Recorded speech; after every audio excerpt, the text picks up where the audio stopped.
আসসালামু আলাইকুম বন্ধুরা, হাই আমি রেজি। আমার এই ছোট্ট সংসারে তোমাদের অনেক অনেক ওয়েলকাম জানাচ্ছি। আই হোপ তোমরা সবাই ভালো আছো, আমরাও বেশ ভালোই আছি। তো সকাল থেকে তোমাদের সাথে নিয়ে ব্লগটা শুরু করলাম, আশা করব ভালো লাগবে আর দেখতে থাকো, কন্টিনিউ দেখার জন্য অনুরোধ রইল তোমাদের। তো দেখো বন্ধুরা, সকালে কিন্তু আমি আজকে বাসনপত্র বের করে তারপরে এই যে উঠানটা ঝাড়ু করছি। আর আজকে উঠানটা যে ঝাড়ু করব আজকে কিন্তু তোমাদের সাথে শেয়ার করছি।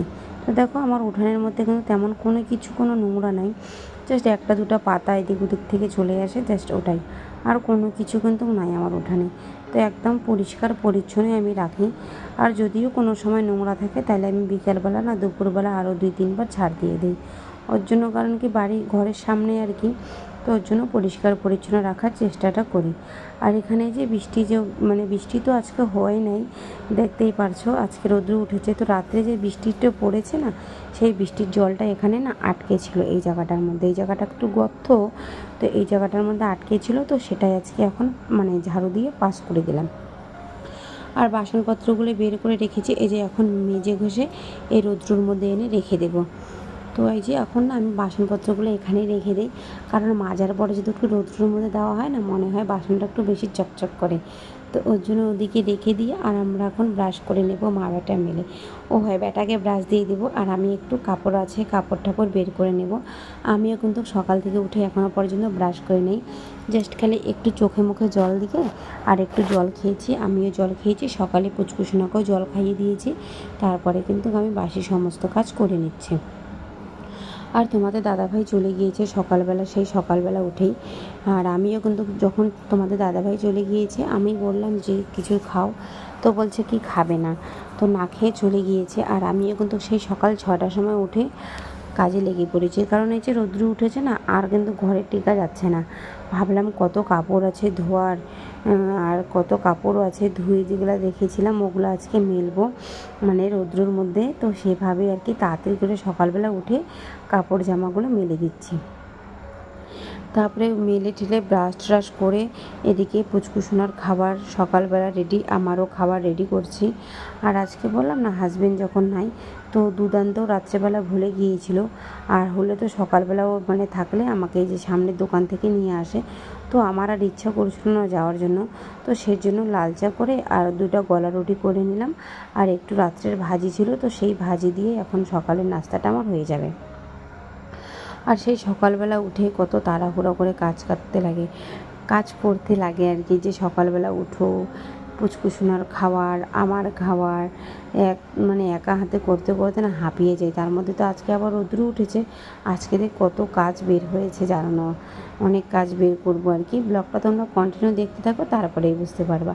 তো এই যে আজকে যে এখন আর কি রৌদ্রের মধ্যে এই বালিশগুলো একটু বের করে দিচ্ছি, কারণ একটু না বালিশগুলো মনে হয় বের করে দিলে একটু ভালো হচ্ছে। তো সেই জন্য আর কি বের করে দিলাম। ওই যে কয়েকদিন ধরে দেখলাই তো এত বৃষ্টি, আর চাদরটাও কিন্তু চেঞ্জ করে নিয়েছি, এখন এই চাদরটা বিছাবো। আর কি জানি বৃষ্টির জন্য না বন্ধুরা, কালকে মাছ যে এনেছিল তোমাদের দাদাভাই, তো কালকে না পরশুদিন মাছ নিয়ে এসেছিলো, তো এত মাছই আসছিলো ঘরের মধ্যে কি জানি। তারপরে তো ডিটল দিয়ে মাজলাম, মুছলাম আর কি ঘরটা, তারপরে কমেছে। কি জানি কিসের জন্য এত মাছি হচ্ছিলো, তো ভাল লাগছিল না। আর আমার একদম ভাল লাগছিল না, তো ওর জন্য আবার কি করলাম, একটু বিছানার চাদরটাও চেঞ্জ করে এখন আর কি আমি সব কাপড় জামা ফুলিয়ে রাখবো। হয় তোমাদের দাদা ভাইয়ের কোনো অনেক কয়েকটা কাপড় আছে, আর পুচকুসোনারই সব আছে, আর বিছানার একটা চাদর আছে, বাস। আর আমারও 1-2টা আছে, আমার নাইটিগুলো খুলে রেখে দিয়েছিলাম, আমি ধুই নাই। কারণ কী বলতো বন্ধুরা, এরকম যদি এই যে বৃষ্টির দিনে যদি ধুই না, শুকায় না ভালো করে, আর না কি বলবো, ছিঁড়ে যায় আর কি, পচে যায়। তো ওর জন্য না আমি ধুই নেই, ওভাবে রেখে দিয়েছি। ভাবলাম যেদিন রোদ্র উঠবে ওদিন একবারে ধোয়া কাচাটা করে নেব। আর আমার তো পরার জামা অনেকগুলোই আছে, তো সেজন্য আর কি ওভাবে করে রেখে দিয়েছি। আর নাহলে না নাইটিগুলো পচে যায়, নাইটিগুলো বেশি দিন টিকে না, তো সেজন্য ওরকম করে রেখে দিয়েছি। তো আজকে একদম সব ফুলিয়ে রেখেছি, ধোয়াধুয়ি করে একদম কাপড়গুলো ফুলিয়ে রেখে এদিকে ঘর দুয়ার মুছে পুচকুসোনাকে স্নান করিয়ে খাইয়ে এদিকে আমি ঘর দুয়ার মুছে পুচকুসোনাকে স্নান করিয়ে দেবো, কাপড়গুলো ততক্ষণ ফুলুক। আর এদিকে আমি ভাত কিন্তু এদিকে ঘর মুছতেছি, আর এদিকে কিন্তু ভাত বসিয়ে দিয়েছি। তো ভাত বসিয়ে দিয়েছি কারণ কি আজকে না আমি তেমন কোনো কিছু রান্না করব না। রান্না করতে চেয়েছিলাম, তারপরে দেখছি ফ্রিজ খুলে ফ্রিজে ডাল আছে, তো ভাবলাম কি থাক আজকে ডালটা দিয়ে হয়ে যাবে। আর তো সেজন্য আজকে আর কি দুপুরবেলা কোনো কিছু রান্না করি নাই, শুধু ডিম অমলেট করে আর কি আমরা ভাত খেয়ে নিয়েছি, আমি আর পুচকুসোনা আর কি। তো ছিল দেখে আর কি রান্না করি না। হাজব্যান্ডকে আগে ফোন করেছিলাম যে রান্না করব না, তো এগুলাই আছে, এগুলা দিয়ে খেয়ে নেবো। তো ও রাজি আছে, ঠিক আছে যখন তুমি কাজ করছো তাহলে করো, আর আমার কিন্তু আসতে অনেকটা লেট হয়ে যাবে।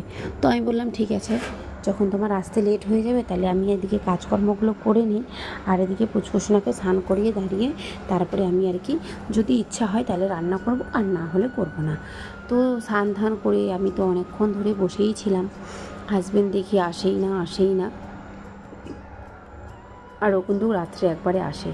তোমরা ব্লগটা কন্টিনিউ দেখার চেষ্টা করো, তো একদম সম্পূর্ণটাই দেখতে পারবা। আর একটা কথা না বললে হয় না, তোমাদের মিতু দিদির কাহিনী তোমরা তো জানো, মিতু কাহিনী ব্লগ নামে আছে। প্লিজ বন্ধুরা তোমরা যদি পারো তাহলে ওই দিদিকে অর্থ দিয়ে না সাহায্য করতে পারলেই তোমরা একটু ব্লগ দেখে তাকে সাহায্য করো, এটাই তোমাদের কাছে অনুরোধ করব। কালকে আমি সেই দিদির জন্য কালকে আমি ব্লগ ছেড়েছি আর কি, ভিডিও ছেড়েছিলাম, সেই ভিডিওটাও তোমরা যে একটু প্লিজ।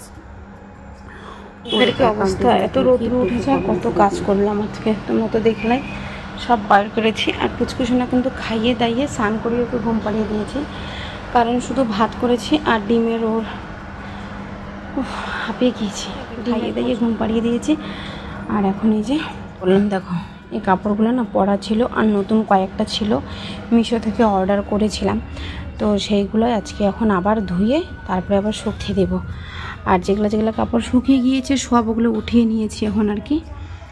আর এই যে এখন এগুলো ধুবো, এখন আমি এগুলো ধুয়ে স্নান করবো। যে কারেন্টটা আবার চলে গেল, ওনা উঠে যায়, তো একবারে আমি মানে স্নান করব কাপড় ধুয়ে, তারপরে একবারে তোমাদের সামনে আসছি, আবার কারেন্টটা আসলো, তো এখন আসছে।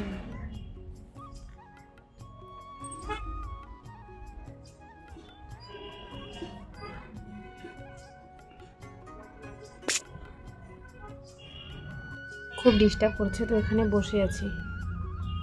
আর হাজব্যান্ডকে ফোন করলাম এখন, তো ও দেরিতে আসবে নাকি, আমাকে বললো খায় নিতে। তো এখন বসে আছি, কারেন্ট নাই, পুচকুসোনা ঘরে ঘুমিয়ে আছে, কারেন্ট নাই তাও ঘুমিয়ে আছে, ভাবছি কখন যে উঠে যায় ঠিক নেই। তো এখন খাওয়া দাওয়াটা করে তারপরে তোমাদের সামনে আসছি। কতক্ষণ ধরে বসে হাজব্যান্ডকে আবারও ফোন করলাম, বললো আমি খাবো না, তুমি খেয়ে নাও, আমার অনেক লেট আছে আসতে, আমি ভাড়া গিয়েছি। তো আমার তো মনটা একদমই খারাপ হয়ে গেল, আমি মনে মনে ভাবছি হয়তো রান্না করি নেই দেখে আসেনি। তো বললো কি না আমি ভাড়া গিয়েছি, তারপরে একদম আসে সন্ধ্যাবেলা, জানো তো বন্ধুরা। তো খুবই খারাপ লাগছিল। আর দেখো তোমাদের এই জায়গাটা আমি দেখাচ্ছি, তোমাদের কেমন লাগে বন্ধুরা এই জায়গাটা এখন, আমাকে তো খুবই ভালো লাগে। আর সকালবেলা কত সুন্দর ফুলগুলো ফুটেছিল, তো তোমাদের সাথে তুমি সবটাই শেয়ার করেছিলাম। আর এই যে ফ্রিজের মধ্যে মাছ আর আলুটা রেখেছিলাম না কালকে আর কি রেখেছিলাম, তো ওটাই এখন আর কি ভেজে নেবো। এদিকে হাজব্যান্ড চলে এসেছে, আর এদিকে আমি রান্না বসিয়ে দিয়েছি, কারণ কি ও তো মানে সারাদিন না খেয়েছিল আর কি, হোটেলে খেয়েছিল। তো বাড়ির খাবার আর হোটেলের খাবার তো দিন আর রাত না। তো দেখো আসার সময় কত কি নিয়ে এসেছিলো, চিড়া মুড়ি আর দুধের প্যাকেট, আর এখানে নিয়ে আসছিলো পকোড়া আর হচ্ছে সিঙ্গারা। তো এখন একটু না চা করব, আর দুজনে মিলে একটু খাবো রিল্যাক্স হয়ে, কারণ কি বলো তো ওরও মাথা ব্যথা করছে, আমারও মাথা ব্যথা করছে। তো ভাবলাম যাক দুধটা নিয়ে এসেছিলো, সকালবেলা তো লাল চা খেয়েছি, এখন একটু দুধ চা করে দুজনে মিলেই বসে খাবো। তো ও কিন্তু কোনো কিছুই খায় না, মানে সকাল থেকে আমি যখন জিজ্ঞাসা করলাম যে কি খেয়েছো, কয় কি জাস্ট খালি পুরি খেয়েছি সকালবেলা, আর এক ফোঁটা খিদা পাই নাই দেখে আমি কিছু খাই নাই। আর আমি তো ফোনের উপর ফোন করছি যে এসে তুমি একটু খেয়ে যাও তারপরে ভাড়া মানো, ওই না রিজার্ভ ছিল দেখে আর কি, রিজার্ভকে তো আর করা যাবে না, তো ওর জন্য খায় নাই। তো শুধু ও চা খেয়েছে, আর পকোড়া ঠোকরা কিচ্ছু খায় নাই। পকোড়াটা রেখে দেওয়া হয়েছে, ওটা নাকি ও ভাত দিয়ে খাবে হাজব্যান্ড। আর আমি সিঙ্গারা দুটো খেয়ে ফেলেছি। কুচকুসোনাকে এত ওঠানোর চেষ্টা করছি, ও উঠছে না, ও পরে উঠে আর কি। আর এদিকে কিন্তু আমি রান্না করেই নিচ্ছি, মানে রান্নাটা আমার হওয়ার দিকে আর কি। আর ভাত করে নেব অল্প, আর ভাত আছেই। দিনের বেলা ভাত করেছিলাম একটু বেশি করেই। আমি ভেবেছিলাম আমার জায়ের ছেলেগুলো খাবে, তো ওরাও খেলো না। ওরা খেলো মানে আমার শাশুড়ির বাড়িতে, মানে মাসি শাশুড়ির বাড়িতে খেয়েছে নাকি। তো ভাত অনেকটাই ছিল, ওর জন্য আর কি অল্প একটু ভাত রান্না করব। শ্বশুরের জন্য গরম ভাত, ঠান্ডা ভাত, প্রেসারে ভাত খেতে চায় না, এটাই। আর ব্লগটা আমি এখানে শেষ করছি। যদি তোমাদের ভালো লেগে থাকে তাহলে লাইক, শেয়ার অ্যান্ড সাবস্ক্রাইব করে আমার পাশে এভাবেই থেকো, আমাকে সাপোর্ট করো। বাড়ির সকলকে নিয়ে ভালো থেকো, সুস্থ থেকো। আজকের জন্য টাটা, গুড নাইট। কালকে নতুন